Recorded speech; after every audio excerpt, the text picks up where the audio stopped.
Pernah kepikiran nggak sih, jadi warga negara Indonesia itu sebetulnya kayak gimana? Ini tuh lebih dari sekedar punya KTP atau paspor loh. Sebenarnya ada semacam kesepakatan gitu antara kita sebagai warga negara dan negara Indonesia itu sendiri. Nah, yuk kita coba bongkar bareng-bareng apa aja sih isi kesepakatannya. Jadi, apa sih dealnya? Anggap aja ini kayak hubungan dua arah. Kita punya ekspektasi ke negara, dan sebaliknya, negara juga punya ekspektasi ke kita. Apa yang kita harapkan dari negara, itu kita sebut hak. Dan apa yang negara harapkan dari kita, itu namanya kewajiban. Dua sisi inilah yang akan kita bahas. Inti dari semua ini ada di dua kata tadi, hak dan kewajiban. Keduanya itu kayak dua sisi dari satu koin yang sama, nggak bisa dipisahkan sama sekali. Dan inilah yang jadi fondasi dari status kita sebagai warga negara. Oke, biar lebih jelas ya, hak itu simpelnya adalah apa yang negara jamin untuk kita, sesuatu yang bisa dan boleh kita dapatkan atau tuntut. Nah, kalau kewajiban, itu kebalikannya. Itu adalah apa yang negara minta dari kita, tugas yang harus kita laksanakan. Keduanya sama-sama sah dan diatur oleh hukum loh. Poin paling pentingnya adalah ini, kita nggak bisa cuma nuntut hak tapi lupa sama kewajiban. Atau sebaliknya, keduanya itu harus seimbang. Ibaratnya tarik tambang. Kalau salah satu terlalu kuat, ya jadi nggak stabil. Nah, masyarakat yang sehat itu ya yang bisa menyeimbangkan antara hak dan kewajiban ini. Terus, semua aturan main ini asalnya dari mana sih? Siapa yang nentuin? Nah, jawabannya ada di dua kitab suci negara kita, yang jadi semacam cetak biru atau blueprint buat Indonesia. Jadi ada dua pilar utama nih. Pertama, Pancasila. Anggap aja ini jiwa bangsa kita. Isinya nilai-nilai luhur yang jadi panduan. Terus yang kedua ada UUD 1945 yang jadi tulang punggung hukumnya. Dokumen inilah yang menerjemahkan nilai-nilai luhur Pancasila tadi jadi aturan-aturan yang konkret dan jelas. Nah, prosesnya ini keren banget loh. Jadi, semua berawal dari nilai dasar, ide-ide besar di Pancasila, misalnya keadilan sosial bagi seluruh rakyat Indonesia. Terus, ide besar ini diturunkan menjadi nilai instrumental, yaitu aturan main yang jelas di UUD 1945, contohnya pasal yang menjamin hak atas pendidikan. Nah, terakhir, semua ini harus jadi nilai praksis alias tindakan nyata kita sehari-hari. Jadi, dari sebuah ide luhur jadi aturan hukum sampai akhirnya jadi tindakan nyata. Oke, sekarang kita fokus ke satu sisi dulu ya, hak-hak kita sebagai warga negara. Dan ini bukan sekedar omongan, tapi ini adalah jaminan yang tertulis hitam di atas putih.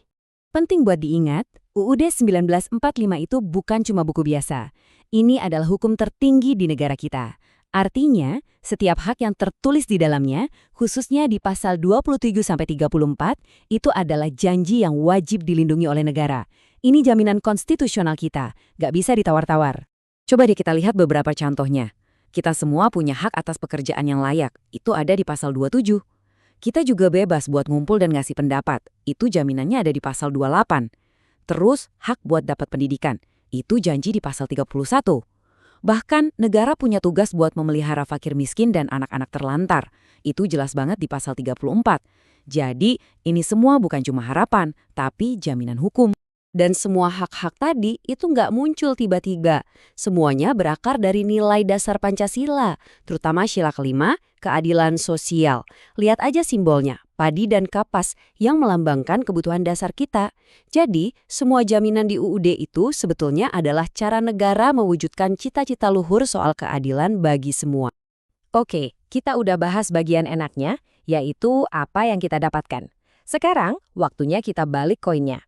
Mari kita lihat sisi yang satunya lagi, yaitu apa yang diharapkan dari kita. Ini dia kewajiban kita sebagai warga negara. Nah, ini dia inti dari hubungan timbal baliknya. Setiap hak yang kita nikmati itu ada harganya, yaitu tanggung jawab. Dan kewajiban kita itu bukan cuma ke negara sebagai institusi ya, tapi juga ke sesama warga negara. Ke tetangga kita, ke teman-teman kita, ke semua orang. Dan sama kayak hak, kewajiban kita juga jelas banget tertulis di UUD 1945. Misalnya, kita semua tanpa terkecuali wajib menaati hukum. Itu ada di pasal 27. Kita juga wajib menghormati hak asasi orang lain, ada di pasal 28J. Dan kalau negara butuh, kita juga wajib ikut serta dalam usaha pertahanan. Itu amanat pasal 30. Strukturnya mirip kan? Ini menunjukkan betapa hak dan kewajiban itu emang satu paket. Tentu aja yang kita bahas tadi itu kondisi idealnya. Tapi kita semua tahu, di dunia nyata keseimbangan ini sering banget goyah. Terus apa yang terjadi kalau ada yang melanggar kesepakatan ini? Nah, sumber kita menunjuk satu biang keladi yang sangat manusiawi. Kutipan ini, sikap egois dan mementingkan diri sendiri disebut sebagai pemicu utamanya. Ya, ketika seseorang atau sekelompok orang cuma mikirin kepentingannya sendiri dan gak peduli orang lain, disitulah keseimbangan mulai rusak. Jadi selain egoisme personal, ada juga masalah yang lebih sistemik, penyalahgunaan kekuasaan. Ketika orang yang punya jabatan malah pakai kekuasaannya buat kepentingan pribadi, bukan buat publik, mereka itu secara langsung merusak kesepakatan kita sebagai bangsa. Dua hal ini, egoisme dan penyalahgunaan kuasa, adalah racun buat keseimbangan hak dan kewajiban.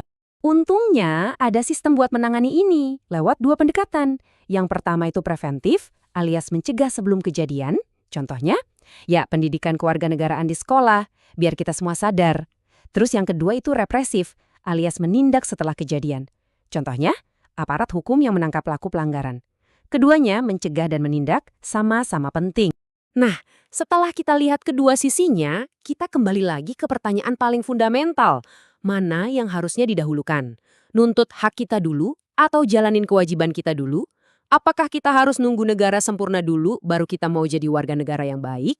Atau sebaliknya, kita harus penuhi semua kewajiban kita dulu supaya hak-hak kita dan orang lain bisa terwujud? Jawabannya nggak gampang dan mungkin inilah pergulatan kita setiap hari sebagai warga negara. Gimana menurut kalian?